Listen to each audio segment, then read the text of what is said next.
We got to get into this game, man. Y'all know Caitlin Clark played small forward for the entire first half of the game, all the way until about 4 minutes left in the third quarter when the Indiana Fever were down by 9. The girl was playing small forward. Aaliyah Boston brought the ball up the whole first 3.5 quarters. This is ridiculous. This is malpractice.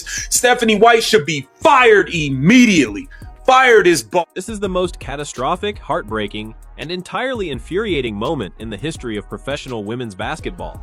What you are about to hear is not a rumor. It is not a conspiracy theory. It is a full-blown, terrifying reality that has just been leaked to the public, and it is going to fundamentally change the landscape of the WNBA forever.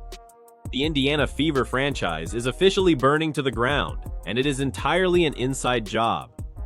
We are currently witnessing the absolute destruction of a championship-caliber team, and it is all because of the massive, uncontrollable ego of one single person. If you thought the jealousy against Caitlin Clark was bad before, you have absolutely no idea what has been happening behind closed doors. You are going to be entirely sick to your stomach when you hear the actual leaked truth about why the Indiana Fever just suffered those back-to-back, absolutely disgusting losses, and why Caitlin Clark and Sophie Cunningham are officially preparing to pack their bags and abandon the state of Indiana forever. Let us rewind for just a second and look at the sheer, undeniable insanity of what just happened on the basketball court this week. All throughout this incredible 2026 season, the Indiana Fever were supposed to be an unstoppable force of nature. They had the ultimate offensive engine. They had the greatest generational point guard the world has ever seen in Caitlin Clark, dropping dimes from half court and controlling the entire pace of the game. They had Sophie Cunningham stretching the floor, hitting lethal transition three-pointers, and bringing that absolute dog mentality to the locker room. The chemistry was flawless. The fans were completely obsessed. The arenas were completely sold out every single night, and massive corporate sponsors like Nike and Gatorade were pouring millions and millions of dollars into the franchise. They were winning, they were dominating, and they were the undisputed kings of the WNBA. But then, out of nowhere, right as the playoff push matters the absolute most, everything completely and utterly fell apart. Bro, Stephanie White played Aaliyah Boston at point guard for 3.5 quarters. I'm ready to lose my mind, bro. We got the best point guard in the league. Why is our center playing point guard? Meanwhile, Jonquel Jones was punishing her ass the whole first half.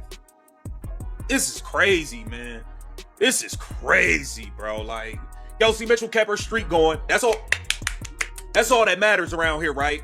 Kelsey Mitchell gets her streak. Yeah, that's all that matters. Indiana Fever lose again. Coaching blunder. This was ridiculous, man. Caitlin Clark, I can't make an excuse for you missing the 2 free throws down the stretch. We were down 3 or whatever we was down. I think we was down 4. We was down 4. You missed 2 free throws. I can't excuse. I don't know what's going on with you at the free throw line. I don't know. What I can say is, once we started to play Caitlin Clark's style in the third quarter, when we played, bro, the second we didn't run pick and roll with Caitlin Clark and Aaliyah Boston all first half. We finally ran it toward the end of the third quarter. You know what happened? Caitlin Clark found Sophie Cunningham backdoor late. The Indiana Fever stepped onto the court and looked like they had never played a single game of professional basketball in their entire lives. The offense was completely stagnant. The spacing was an absolute nightmare. The defense was lost, the energy was dead, and the team suffered back-to-back, humiliating, disgusting losses that proved to the entire world that they are currently not ready for playoff basketball. Fans in the stands were literally holding their heads in their hands. Millions of viewers watching at home were completely baffled. Everyone was asking the exact same question. How does a team with this much elite, generational talent suddenly forget how to play basketball overnight? Well, a massive bombshell leak just hit the internet this morning, and the truth is going to make your blood boil. These losses were not accidents. They were not just bad nights. They were the direct result of a deliberate, calculated, and deeply toxic sabotage by head coach Stephanie White. According to highly credible inside sources and leaked locker room information, Coach White was absolutely furious behind the scenes. She was seething with jealousy because the media, the fans, and the sponsors were giving 100% of the credit to Caitlin Clark's incredible playmaking and Sophie Cunningham's elite shooting. Stephanie White's incredibly fragile ego could not handle the fact that nobody cared about her defensive schemes. Nobody cared about her outdated coaching system. She wanted to prove to the world that she was the real mastermind. She wanted to prove that she was in total control of the franchise. Real hard to do that.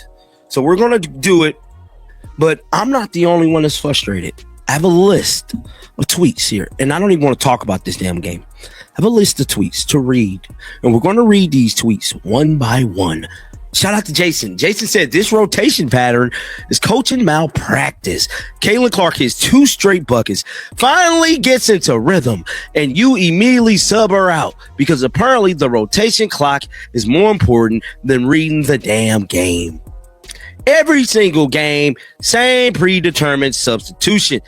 So, what did Stephanie White actually do? She executed the single most brain-dead, toxic, and basketball illiterate coaching decision in the history of the sport.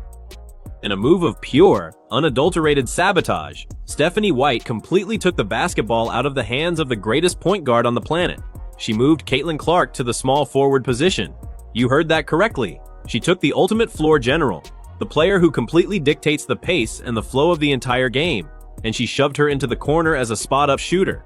Coach White deliberately downgraded Caitlin Clark, the most powerful economic and offensive engine in the entire league, into the third scoring option on the floor. Playoffs, it's that close. They clinched last night with a loss from another team, and they said, we could take our foot off the gas. They saw themselves climbing in the standings, and over these last 2 games, they said, we could take our foot off the gas. Stephanie White said, okay, we got our playoff berth wrapped up. We're good here. Not sure what it is. A lot of questions still surrounding this team. What's their mental toughness like? It seems like we luck into these wins in these close games. It doesn't seem like we really out-muscle or out-grit a team.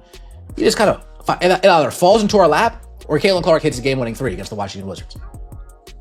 It doesn't really seem like we outplay teams. It seems like our opponents fall apart. And today, the New York Liberty, they almost fell apart themselves. But they held on late, 109-102. Caitlin Clark moves into 4th in franchise history in 3-pointers made, 243, passing Brianne January. I know Brianne January's sick. And Kelsey Mitchell, 22 straight games for Kelsey Mitchell with 20-plus points, extending her WNBA record. Now let's take a look at the box score. We allow 30 points in multiple quarters. We're not going to win like that. Now, I was told, the tactical absurdity of this decision cannot be overstated. It is like taking the greatest quarterback in football history and telling them to play wide receiver just to prove a point. The results on the court were an absolute, unmitigated disaster. The offensive spacing was completely destroyed. The transition game died instantly. And because Caitlin was no longer running the point guard position, Sophie Cunningham was completely frozen out of the offense. Without Caitlin's elite passing, Sophie was unable to get any of her signature open looks from beyond the arc. The 2 biggest stars on the team were effectively neutralized by their own head coach. The Indiana Fever offense looked like a junior varsity high school team, and they tanked their playoff positioning. Coach Stephanie White literally threw away crucial basketball games just to feed her massive, out-of-control ego. She wanted to humble her superstars, but she made a fatal, career-ending miscalculation. She actually thought Caitlin Clark and Sophie Cunningham would just put their heads down, follow orders, and take the abuse. She thought they would just submit to her toxic authority. Pick and roll, we cut the lead to 2 again. Just like that. Just like that. And then it's like, you bring back in Aaliyah, you bring back Kelsey, and we go back to the same old thing. It's just like, bro, I'm just sick of this coach, man. I wouldn't be surprised if Chicago Sky beat this team tomorrow. Sydney Taylor's going to be back. She's going to go for 30 on them tomorrow. I mean, this team is garbage, man. We had the 3rd seed in the palm of our hand. By the time the playoffs come, we might be sitting in like 7th place. We might be stuck going to Golden State in round 1. And that means you're going to get bumped and lose in round 1. How embarrassing is that? If you're going to be playing this style, you'll probably lose to the Atlanta. She was dead wrong. Caitlin and Sophie are absolutely furious. They are not just angry, they are completely disgusted by the sheer, blatant disrespect. They are elite competitors who care about winning championships above absolutely everything else, and they know exactly what Stephanie White is doing. They know this is a deliberate sabotage of their careers, their statistics, and their playoff hopes. And after these back-to-back disgusting losses, the 2 superstars have officially drawn a massive, unbreakable line in the sand. According to multiple locker room insiders, the tension behind closed doors has reached a terrifying nuclear level. The screaming matches in the film room have reportedly been deafening. Clark and Sophie Cunningham have reportedly walked straight up to the front office executives and made it crystal clear they are officially done. They are completely, 100% done playing for a jealous, insecure head coach who actively ruins the team's chances of winning just to prove a petty point. Moved from first option. This game, she went from second option to third option. Third option. They are running the ball through Kelsey. Sophie got sick of it in the fourth. Kelsey jumping at Sophie, one coming down the court on a fast break. Sophie said, screw you, here, Caitlin. Now, granted, Caitlin didn't make the shot, and I know what y'all finna say, you Caitlin Clark haters. Well, John, Caitlin Clark missed 2 critical free throws. Maybe she missing them on purpose, damn me. Y'all don't want to give me the ball, I'm gonna miss all the damn free throws. That's what I'm gonna do. No, I don't know about y'all.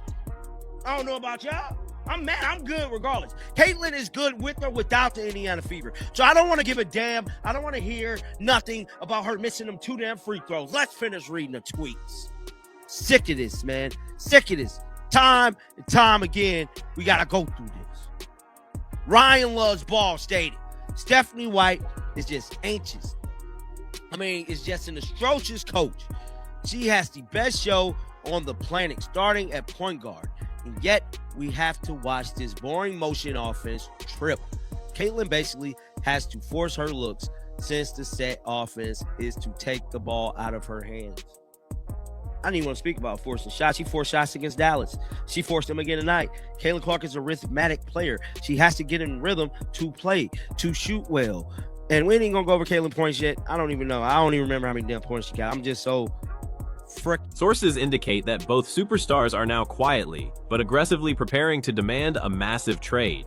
They are ready to pack their bags, walk out the door, and abandon the Indiana Fever franchise entirely. They are ready to take their historic talents, their unmatched chemistry, and their massive global star power to a rival WNBA team that will actually respect them, put the ball in Caitlin's hands, and let them win multiple championships. The Indiana Fever franchise is now officially in a state of unprecedented, catastrophic crisis. You have to understand the magnitude of what is happening right now. If Caitlin Clark and Sophie Cunningham leave Indiana, it is not just 2 basketball players walking out the door. It is an apocalyptic financial event for the entire city. The millions of incredibly loyal fans who pack those arenas, who buy the jerseys, and who drive the television ratings are already packing their bags right alongside them. The fan base has made it abundantly clear all over social media today. Where Caitlin and Sophie go, the fans go. There is no loyalty to the Indiana Fever logo. The loyalty is to the players. If they actually leave, the Indiana Fever will be left with absolutely nothing. They will instantly return to playing in empty, silent, dark arenas. They will lose their prime-time national television broadcasting spots. And most importantly, massive corporate sponsors like Nike and Gatorade will immediately pull their funding because nobody is paying millions of dollars to watch Stephanie White coach a team of bench players. Timpson gives us far much more because Aaliyah Boston is hanging out the 3-point line, so her height is fairly useless if we're not going to have her around the rim. That's offensively and defensively. And Jonquel Jones on offense takes Aaliyah Boston out to the 3-point line. Now, I know she doesn't weigh as much as Aaliyah Boston, but Michaela Timpson's got some strong-ass legs. But anyways, we would switch and have Maisha Hines-Allen guard Jonquel Jones out there at the 3-point line because Jonquel Jones is big, strong, thick, and fast enough to guard Jonquel Jones out there if she decides to put it off the dribble. And I like my chances with Michaela Timpson going up against Brianna Stewart in the post. I'll take my chances all day, every day. Lexi Hull, 0 points, 2 rebounds, 1 assist. What did we expect? She was coming off of a career game the other night. What did we expect? Aaliyah Boston, 22 points, 6 assists, 3 rebounds. Stephanie White's petty jealousy is going to leave the Indiana Fever completely alone, financially bankrupt, and entirely irrelevant in the landscape of professional sports. The WNBA executives and the Fever billionaire ownership group are reportedly in an absolute state of sheer panic tonight. They are staring down the barrel of a loaded gun, and they are sweating bullets. They have to make a choice, and they have to make it right this very second. Do they fire Stephanie White immediately, terminate her contract, and try to desperately salvage the relationship with the 2 biggest stars in the sport? Or do they let Coach White's massive ego completely burn a billion-dollar franchise to the ground? Monique Billings is horrible. It was a waste of $800,000. I don't know what the hell y'all paid her for. Monique Billings is garbage. It is what it is, man. Ty Harris stinks. Shout out to Maisha Hines-Allen. She came off the bench and played good. Michaela Timpson played good, 10.6 rebounds. Aaliyah Boston had 22 points, 6 assists, 3 rebounds. You getting $6 million. You get $6 million. $6 million, and you getting 3 rebounds in 30 minutes. In 30 minutes, you got 3 rebounds. That's 1 rebound every 10 minutes. Aaliyah Boston, are you serious? How does Caitlin Clark have more rebounds than you? How does Caitlin Clark have more rebounds than you? You getting 1 rebound every 10 minutes. It's ridiculous, man. It's just ridiculous, man. The Indiana Fever, just Leonie Febich being back was big for the New York Liberty. Leonie Febich had 20 points, 5 assists, 5 rebounds in her return. She had a hell of a second half. She started shooting the cover off the ball from the 3-point line. Sabrina Ionescu had 12 points, 4 assists. She wasn't very impactful. 1 of 5 from 3. Jonquel Jones, 19 and 10. Brianna Stewart, 22, 8 and 7. She balled. But I thought Michaela Timpson battled with Brianna Stewart. I thought Maisha Hines-Allen and Brianna and Michaela Timpson battled their ass off down there. Aaliyah Boston missed the key layup, man. We could have went up 1. She missed the key layup. But at the end of the day, this falls on coaching, man. The head coach made the decision to play the center at point guard for the first 3 quarters of this game, pretty much. She decided to have Aaliyah Boston play point guard. Aaliyah Boston brought the ball up the floor more than anybody else in this game. More than Kelsey Mitchell, more than Caitlin Clark, more than Sophie. Shout out to Sophie, man. Sophie, you passed the ball to Caitlin and you knocked down a couple threes. Sophie had 10 off the bench. Sophie and Maisha Hines-Allen look like our only playable players off the bench. It just is what it is. This Indiana Fever team's not good, but Stephanie White made the decision to play Aaliyah Boston at point guard and play Caitlin Clark at small forward. I mean, this is a joke, man. This is a joke. Caitlin Clark is rushing shots, missing open shots. The clock is ticking. The fans are absolutely raging, and the entire basketball world is holding its breath. Now, I need to hear from every single one of you watching this video right now.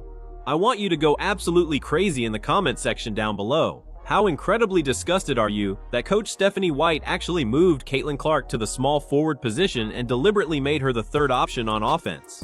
Do you think this is the most toxic coaching decision in sports history?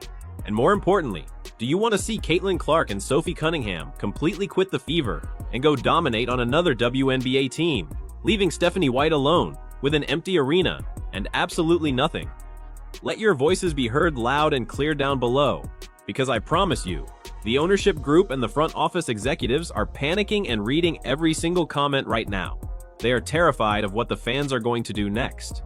If you want the real, unfiltered, honest truth about this massive coaching sabotage and the upcoming WNBA trade crisis, you need to smash that like button and subscribe to Clark Fever Hoops right now.